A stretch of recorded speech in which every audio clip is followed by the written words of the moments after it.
नमस्कार दोस्तों, आप सभी का स्वागत है short hand house YouTube channel पर। दोस्तों, हिंदी शॉर्ट हैंड से संबंधित डिक्टेशन प्राप्त करने के लिए आप हमारे चैनल को सब्सक्राइब करें तथा हमारे वीडियोज को लाइक एवं शेयर करें। यह डिक्टेशन जीडी बिष्ट सर की उच्च गति लेखन पुस्तिका से उन्हीं की वॉइस में रहेगी, जिनका आप बार बार अभ्यास कीजिए तथा उसे ट्रांसक्राइब जरूर कीजिए। चलिए, ज़्यादा समय न लेते हुए हम डिक्टेशन स्टार्ट करेंगे। अभ्यास 11-12। जिस परिस्थिति में आज हम हैं उसी परिस्थिति में हम नहीं कह सकते कि आप कभी भी रहे होंगे। हर एक नागरिक के जीवन पर गहरा प्रभाव पड़ता है। आज की परिस्थिति में तो यह और भी ज़्यादा जोर देकर कहा जा सकता है कि यदि आप परिस्थितियों पर काबू पाने में असफल हो गए तो आप कभी भी जीवन में उन्नति नहीं कर सकते। देश की परिस्थिति, आपकी अपनी पारिवारिक परिस्थिति, आपकी आर्थिक परिस्थिति और आपकी सामाजिक परिस्थिति पर काफ़ी प्रभाव डाल सकती है। जिस देश की राजनीतिक परिस्थितियां ठीक होती हैं, उस देश के नागरिकों की सामाजिक और आर्थिक परिस्थिति भी ठीक रहती है। देश में विषम परिस्थितियां हों तो आपकी अपनी घरेलू परिस्थितियां भी विषम हो जाती हैं, क्योंकि महंगाई अपना सिर उठाने लगती है। हम नहीं कह सकते कि इनका कारण शासन की दुर्बलताएं हैं। आखिर शासन भी तो हम लोग ही चलाते हैं। जब हमने यह कहा कि देश में महंगाई बढ़ रही है तो कुछ असामाजिक तत्व अथवा व्यवसायी जीवन की आवश्यक सामग्री को जुटाने में लग जाते हैं। वे यह नहीं सोचते हैं कि इसका क्या असर हमारे देश के लोगों की आर्थिक परिस्थिति पर पड़ेगा। हम चाहते थे कि देश में ऐसे समाज की स्थापना हो जिसमें सभी लोगों को जीवन की अनिवार्य आवश्यकताएं सुलभ हों और सभी लोग देश के प्रति अपना कर्तव्य समझें। मैं इस संबंध में कहना चाहता हूं कि ऐसे समाज की कल्पना में अभी पर्याप्त समय लगेगा, क्योंकि मेरा निवेदन यह है कि जब तक देश से हम गरीबी को दूर नहीं करेंगे तब तक यह कल्पना साकार नहीं हो सकेगी।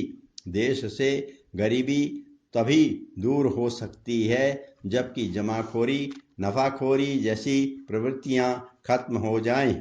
ये आदतें तभी खत्म हो सकती हैं जबकि हर एक नागरिक के प्रति अपना उत्तरदायित्व समझे, देश के प्रति अपना उत्तरदायित्व समझे। मेरा आपसे निवेदन यह है कि आप जीवन के किसी भी क्षेत्र को देख लीजिए, हर स्थान पर अधिकतर व्यक्ति अपने निजी स्वार्थ को ध्यान में रखकर ही काम करते हैं। उनकी आदतें इतने वर्षों की स्वतंत्रता के बाद भी नहीं बदली हैं।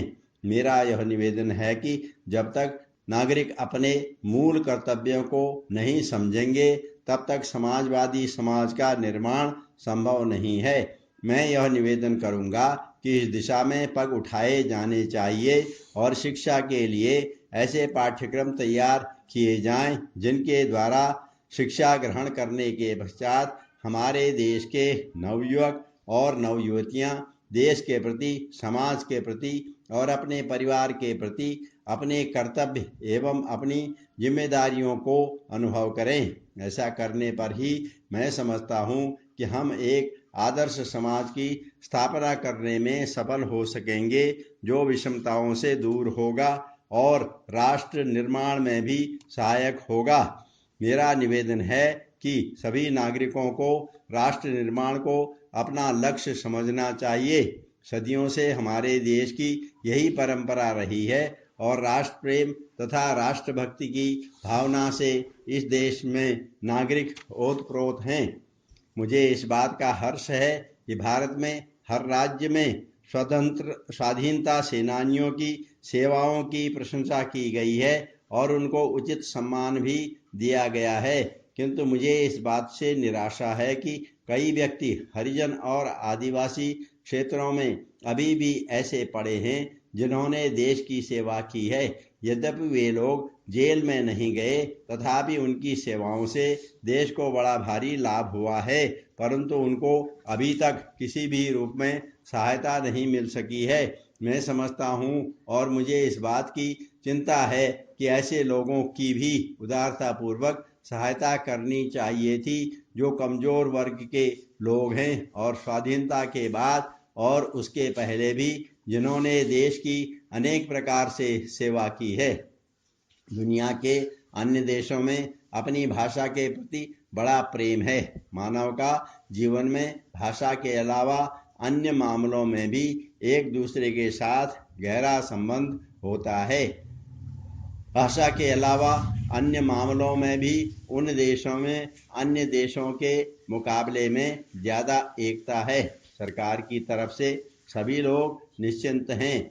वे कहते हैं कि हमारी तरफ से हो या आपकी तरफ से हो, इनकी तरफ से हो या उनकी तरफ से, चारों तरफ से जिनकी तरफ से भी यह प्रस्ताव आता है, सरकार की तरफ से उसमें कभी बाधा नहीं डाली जानी चाहिए।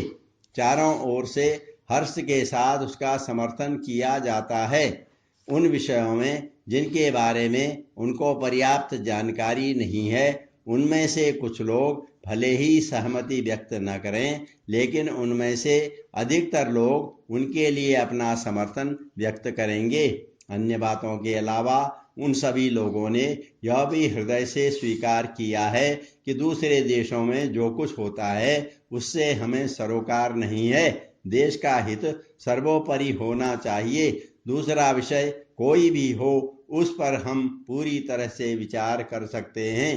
देश के जो भी नागरिक हों, उनकी ओर से सदा अन्य बातों के अलावा इस बात का प्रयास किया जाना चाहिए कि वे देश का हित सदा ध्यान में रखें। सरकार की तरफ से भी यह प्रयास होना चाहिए कि अन्य लोगों के साथ साथ सरकारी कर्मचारी भी इस बात का ख्याल रखें कि राष्ट्रीय संपत्ति का दुरुपयोग न हो और देश का हित सर्वोपरि हो। सरकार की तरफ से ऐसे लोगों पर कड़ी निगाह रखी जानी चाहिए जिनकी तरफ से तोड़फोड़ की कार्यवाहियों को बढ़ावा मिलता है।